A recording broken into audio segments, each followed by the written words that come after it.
नए साल की शुरुआत शांति के साथ किए जाने के ऐलान के बाद डोनाल्ड ट्रंप ने क्या वेनेजुएला पर एक्शन ले लिया है। अभी आधिकारिक घोषणा तो नहीं हो रही है, लेकिन स्क्रीन पर आप आर्टिकल देखिए, ट्वीट देखिए। ये कह रहे हैं कि अघोषित तरीके से वेनेजुएला में अब घुस रहा है अमेरिका। कई धमाके भी सुने जा रहे हैं। क्या चल रहा है वेनेजुएला में? और कमाल की बात ये है कि क्या चाइना के राजदूत वहां पर मौजूद है और क्या अब ये एक बड़ा रूप लेगा। जियोपॉलिटिक्स में बहुत कुछ चल रहा है। हमेशा की तरह वर्ल्ड मिरर के इस एपिसोड में जानने को मिलेगा बहुत कुछ। आइए जानते हैं इन खबरों को विस्तार से। स्क्रीन पर एक ट्वीट देख रहे हैं आप। दरअसल एक इंटरव्यू दिया है वेनेजुएला के प्रेसिडेंट ने। कुछ दिन पहले ही इन्होंने कहा कि अमेरिका को लोकतंत्र से कोई मतलब नहीं है। अमेरिका वेनेजुएला के तेल चाह रहा है, वेनेजुएला का सोना चाह रहा है और वेनेजुएला का रेयर अर्थ एलिमेंट चाह रहा है। इन्होंने कहा कि हमने तो कहा है कि अगर आपको तेल चाहिए तो आइए और आप हमारे देश के अंदर निवेश कीजिए, लेकिन उन्होंने इस बात को लेकर तैयारी नहीं दिखाई, बल्कि वो सीधे वेनेजुएला के ऊपर एक्शन की बातें करते हैं। वैसे आपको बता दूं, वेनेजुएला के ऊपर एक्शन की डायरेक्ट बात अमेरिका नहीं कर रहा है, बल्कि वो ये कह रहा है कि वेनेजुएला ड्रग्स को एक जगह से दूसरे जगह पहुंचाता है और उन्हें एक ताना के साथ साथ ड्रग्स का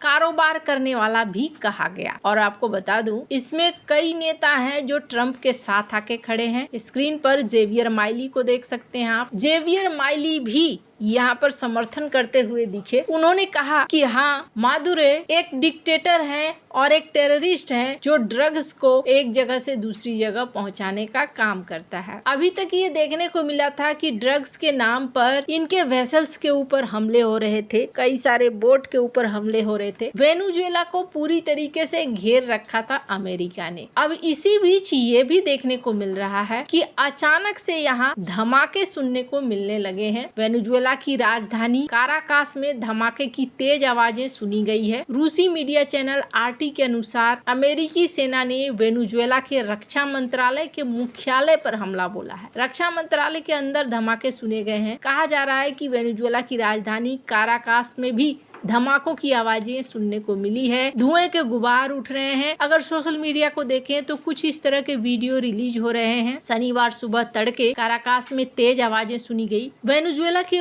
ऊपर ऑपरेट कर रहे 160 शोर नाइट स्टॉकर कई वीडियो में देखे गए। कहा जा रहा है कि काराकास में कम से कम 7 धमाके हुए हैं और कम ऊंचाई पर उड़ते हुए विमानों की आवाजें सुनाई दी है। शहर के दक्षिणी इलाके में एक बड़े मिलिट्री बेस के पास धमाके हुए हैं, जिससे बिजली कट गई है। चारों तरफ गुप्त अंधेरा छा गया है। डोनाल्ड ट्रंप की धमकियों के बीच वेनेजुएला ने संकेत दिया है कि वह ड्रग तस्करी से लड़ने के लिए अमेरिका के साथ डील पर बातचीत करने को तैयार है। राष्ट्रपति निकोलस मादुरो ने इसके संकेत दिए थे। हालांकि उन्होंने पिछले हफ्ते अपने देश में CIA के नेतृत्व में हुए कथित हमले पर चुप्पी साधे रखी। गुरुवार को इन्होंने नया बयान दिया, लेकिन अमेरिका के ऊपर कोई असर होता हुआ नहीं दिख रहा है। वेनेजुएला की राजधानी काराकास में रहने वाले लोगों ने तेज धमाके और शहर के ऊपर से विमानों के उड़ने की आवाजें सुनी। कई इलाकों में बिजली गुल हो गई है। अब रूसी मीडिया का कहना है कि अमेरिकी सेना ने वेनेजुएला के रक्षा मंत्रालय के मुख्यालय को टारगेट किया है। अमेरिका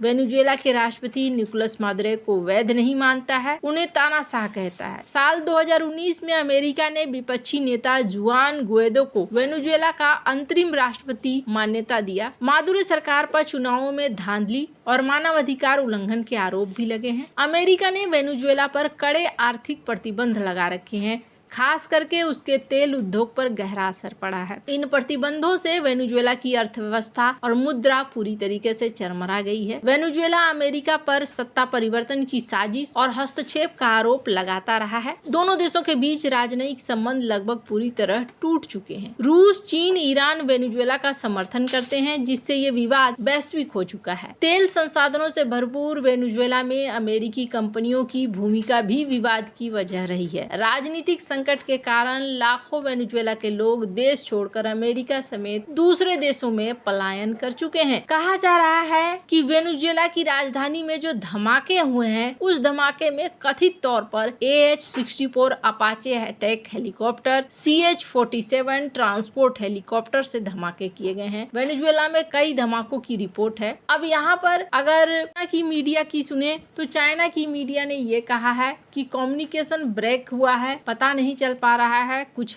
हद तक ब्रेक हुआ है यहाँ पर कम्युनिकेशन की लाइनें। वहीं दूसरी तरफ स्टेट ऑफ इमरजेंसी जारी किया गया है वेनेजुएला के राष्ट्रपति मादुरो के द्वारा। अब यहाँ आगे क्या होगा? पहली बात तो ये कि वेनेजुएला अमेरिका के आगे टिकता नहीं है। अमेरिका के पास जितना ज्यादा हथियार और उसके साथ साथ सेना है, वो वेनेजुएला के लिए बहुत बड़ी है। वेनेजुएला के राष्ट्रपति इस बात को जानते भी थे, इसलिए वो बार बार रिक्वेस्ट भी कर रहे थे कि मुझे शांति चाहिए, शांति चाहिए। लेकिन यहाँ पर अब सवाल उठता है कि अगर ये सचमुच में युद्ध है, हालांकि आधिकारिक घोषणा नहीं हुई है, तो इसके बाद क्या यहाँ पर चाइना उतरेगा? क्योंकि इसी वक्त, जिस वक्त ये हमला हुआ है, कथित तौर पर इसी वक्त निकोलस मादुरो से मिलने के लिए चाइना से खास दूत कियोशियोकी पहुंचे हुए हैं। स्क्रीन पर आप देख सकते हैं इस वीडियो को। विशेष दूत का कहना है कि चीन और वेनेजुएला के बीच में अटूट भाईचारा है और उन्होंने अमेरिकी नौसैनिक नाकाबंदी को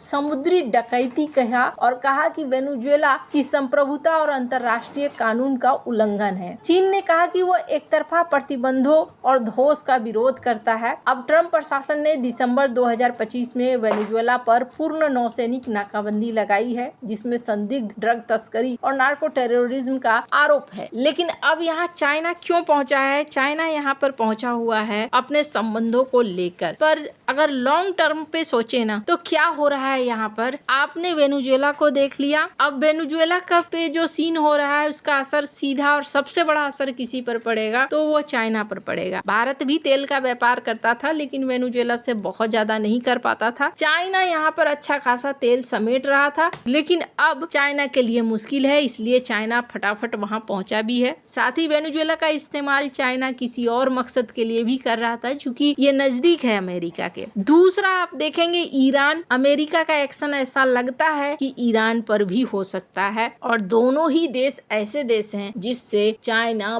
बहुत सारा तेल खरीदता है, यानी इसका सीधा असर चाइना की इकोनॉमी के ऊपर भी पड़ेगा। पर अब ये जो पूरी घटना हो रही है, इस घटना को लेकर बहुत सारे लोग कह रहे हैं कि ये तो वही बात हो गई, समर्थ को नहीं दोष गोसाई। वेनेजुएला पर एक्शन अमेरिका का अगर ये है, अभी तक आधिकारिक घोषणा नहीं हुई है, लेकिन अगर आधिकारिक घोषणा होती है तो ये संकेत देता है कि शक्तिशाली हमेशा विजयी होता है। वैसे आगे आने वाला समय अस्थिरता को बढ़ाएगा, ये बात तो साफ साफ दिख रही है। ट्रंप ने ये घोषणा की है कि वेनेजुएला में लार्ज स्केल का स्ट्राइक हुआ और इसके लीडर निकोलस मादुरो और उनकी पत्नी को पकड़ लिया गया है और देश से बाहर निकाल दिया गया है, और आज अमेरिका एक बड़ा ऐलान करने वाला है। आपको क्या लगता है? इन सब मामले में आपकी क्या राय है? कमेंट कर जरूर बताएं। जल्द मिलते हैं अगले वीडियो में नई खबर के साथ।